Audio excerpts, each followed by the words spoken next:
ढेंकानाल जिला परजुग निर्वाचन मंडली कामाख्या उपखंड अँला बेरेणी दलित साहिर भयावह अग्निकांड क्षतिग्रस्त परिवार को आंबेडकर समाज सेना पक्षर सुखिला खाद्य वस्त्र दि आंबेडकर सेनार सभापति धीमान धर्मेन्द्र नायक, उपसभापति धीमान ओम प्रकाश नायक, उपदेष्टा मनोज नायक, विवेन्द्र मनसिंह, कार्यकर्ता विश्वनाथ नायक, सुभाष पट्टनायक, अनिल नायक, गोपवल्लभ नायक, संपादक समीर नायक प्रमुख बहु आंबेडकर प्रेमी सुदूर तालचेरु आसी साहाय्यर हाथ बढ़ाई प्रशासन को निवेदन करथिले कि खरा दिन में बहुत कष्ट से केमिति जीवन बंचाइबे तेणु तांको कथा शीघ्र समस्त सरकारी व्यवस्था तुरंत प्रदान करा जाऊ।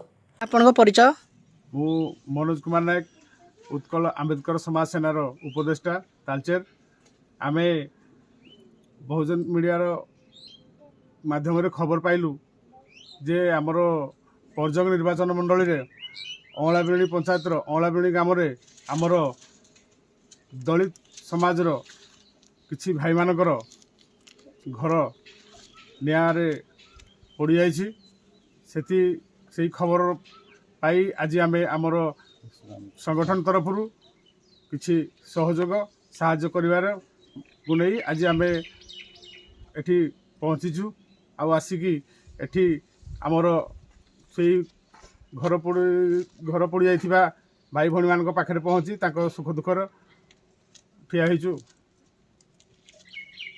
विपेन्द्र मान सिंह आज्ञा आपनको परिचय मु विपेन्द्र मान सिंह अम्बेडकर समाज रु आसी अछि।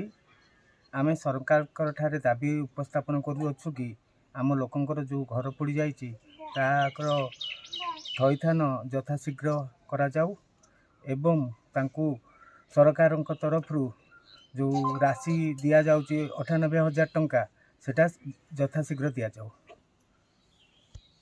जय भीम नमो बुधाय।